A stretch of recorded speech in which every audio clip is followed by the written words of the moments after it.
এবার তুমি যদি এই চাকরিক এই গাঠনিক সংখ্যাটাকে তুমি চাকরিকভাবে দেখাচ্ছ চক্রাকারে, প্রত্যেকটা কর্ণে এক একটা কার্বন আছে। জাস্ট এখানে একটা এই অক্সিজেনটা আমরা 6 নম্বর পজিশন দিলাম। এটা 1 নম্বর পজিশন, এটা 2 নম্বর পজিশন, এটা 3 নম্বর, এটা 4 নম্বর, এটা 5 নম্বর, 6 নম্বর অক্সিজেন। এই অক্সিজেনটা 6 নম্বর দিয়েছি। আর এখানে 5 নম্বর কার্বন তো এটা, 6 নম্বর কার্বনটা আমরা অন্য উত্তর দেবো। এখন দেখো প্রত্যেকটা কোনো একটা কার্বন আছে, কার্বনের দেখো 2 হাত আছে অলরেডি, আর 2 হাত তুমি এভাবে উপর নিচে 2 হাত দিবা। এখানে কার্বনের 2 হাত ফিল আপ হয়েছে, আর 2 হাত উপর নিচে দিবা। এখানে একটা কার্বন, এটার 2 হাত, বাকি 2 হাত উপর নিচে, এটা কার্বন, এটার বাকি 2 হাত উপর নিচে দিবা। এখানে কার্বনের বাকি 2 হাত উপর নিচে, আর অক্সিজেনের তো 2 হাতই থাকে, 2 হাত ফিল আপ হয়ে গেছে।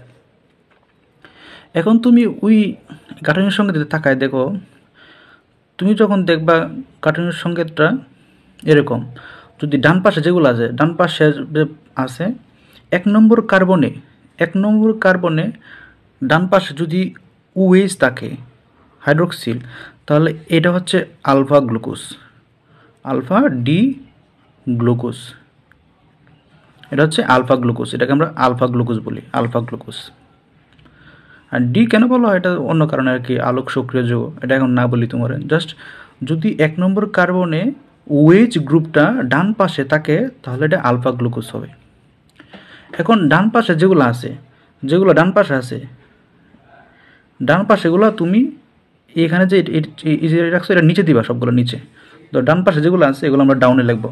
ডান পাশে 1 নম্বর কার্বন এটা, 1 নম্বর কার্বন এটা, 1 নম্বর কার্বন ডান পাশে OH আছে, OHটা 1 নম্বর কার্বনের নিচে দেব। তারপর 2 নম্বর কার্বনে OHটা ডান পাশে যেটা আছে এটাও নিচে দেব। 3 নম্বর কার্বনে H আছে, এটা নিচে দেবো।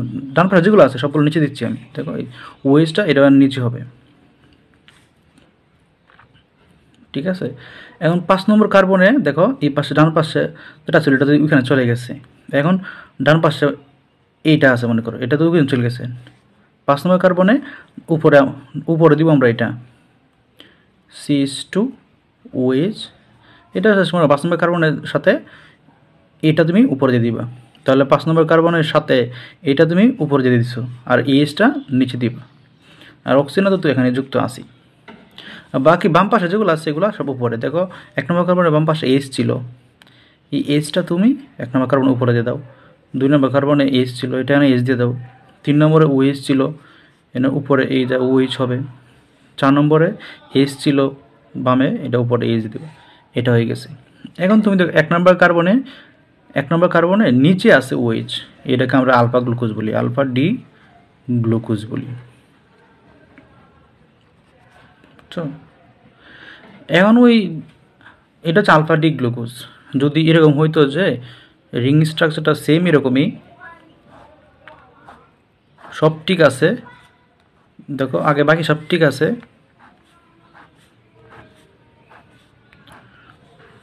এখানে যেগুলো ছিল এগুলো সব ঠিক আছে, CH2OH বাকি সবগুলো ঠিক আছে। শুধু 1 নম্বর কার্বনে উপরে H ছিল না, এখানে উপরে H ছিল না, উপরে H ছিল, তুমি এখানে উপরে OH দিয়ে দাও, আর নিচে দিয়ে দাও এই Hটা।